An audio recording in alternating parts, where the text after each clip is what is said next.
ভাইয়া তোমাকে এই তো আমার ফ্রেন্ডের কথা বলছিলাম না, বিসিএস এক্সাম সামনে, ওর বইটা একটু দাগাই দিবা।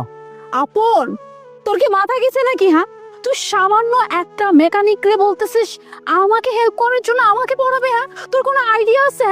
আমি বিসিএস এ প্রিপারেশন নিচ্ছি, কোনো ছেলে খেলা না, 1-2 বই না যে যে কেউ পড়াতে পারবে। হ্যাঁ, আর তুই কিনা একটা সামান্য মেকানিকের কাছে নিয়ে আসছিস আমাকে পড়ানোর জন্য। মানে আমি বুঝলাম না, তোর কাছে হেল্প চাইছি তাই বলে তুই আমার সাথে এরকম ফাজলামি করবি? স্টপ মোনা, একদম স্টপ। তোর আমি কি বলছিলাম যে আমার এই ভাই যারে দেখে তুই বুঝতেও পারবি না যে এত শিক্ষিত বিসিএস ক্যাডার, আর তুই কিনা তার লিটারেলি মানে অপমান করতেছিস। তুই আমার সাথে আসছিস কেন? তোর উপকারের জন্য না? তুই ভাইয়ের সঙ্গে এভাবে কেন কথা বলতেছিস? আল্লাহর নাম দেখে যে এড়িয়ে যাবে তার মনের ইচ্ছা কখনোই পূরণ হবে না। তাই ভিডিওতে লাইক করে চ্যানেলটি সাবস্ক্রাইব করে দিন, দেখতেছি আজকে কার পাওয়ার বেশি। এই তুই কি বলছিস এগুলো? হ্যাঁ, মানে কি শেষে বিসিএস এর ক্যাডার? হ্যাঁ, তোর কি মাথা গেছে নাকি? হ্যাঁ শোন, আজকাল না ওই যে 2-4টা সার্টিফিকেট সবাই না ছাপাই নিতে পারে। এখন কি বুঝতে পারছি, মানে ভুলটা তোর না। হ্যাঁ, তুই ঠিকই আছিস, আসলে এই মানুষটার মধ্যে ঘাপলা। এই মানুষটাই তোকে মনে হয় 2-4টা সার্টিফিকেট দেখাইছে, ওই যে কোথাও থেকে প্রিন্ট করে নিয়ে আসছে, তারপর তোকে দেখাইছে, বাস তুই বিশ্বাস করে নিলি যে খুব শিক্ষিত।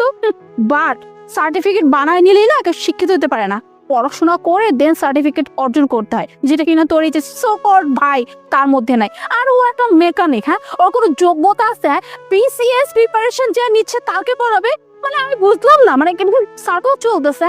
আর এই যে তুই, হ্যাঁ, মানে আমি তো এইটাই বুঝতে পারতেছি তুই কি সবার সাথে এই কাজই করিস? হ্যাঁ, মানে আমাকে দেখে তখন কত সুন্দর ইংলিশে কথা বললি, আবার আমার ফ্রেন্ডকে তুই বলছিস তুই নাকি বিসিএস ক্যাডার। হ্যাঁ, বিসিএস ক্যাডার কি বিসিএস এর ফুল ফর্ম জানিস তুই? মোনা থাম, অনেক হয়েছে। তুই কিন্তু আমার ভাইয়ার এখন অপমান করতেছিস। তোর সাহস কিভাবে হয় তুই ভাইয়ার সঙ্গে এমনি কথা বলিস? হ্যাঁ ভাইয়া সরি, আমার ফ্রেন্ড আসলে বুঝতে পারে নাই। এই তোর আমি আগে বলছি না যে আমার ভাই উচ্চ শিক্ষিত, কিন্তু তার আগে তুই বুঝতে পারবি না।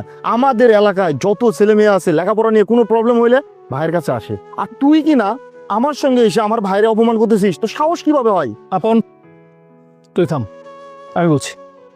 আপনি যেন কি বলছিলেন? আমি একজন মেকানিক। তো আমি মেকানিক হয়েছি তো কি হচ্ছে? একজন মেকানিক কি পিএইচডি হোল্ডার হতে পারে না? কোন ডিকশনারিতে লেখা আছে একজন মেকানিক পিএইচডি বিসিএস হোল্ডার হতে পারবে না?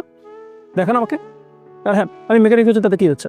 আমি গর্ববোধ করি যে আমি একজন মেকানিক, কারণ আজ পর্যন্ত আমি যে পিএইচডি নিয়েছি, আমি যে বিসিএস হোল্ডার হয়েছি, সবকিছু এই মেকানিকের টাকায়। আমার বাবা তিলে তিলে করে আজকে এত বড় ব্যবসা প্রতিষ্ঠান দাঁড় করেছে এই মেকানিকের টাকায়। তো মেকানিক হওয়াটা কি অন্যায়?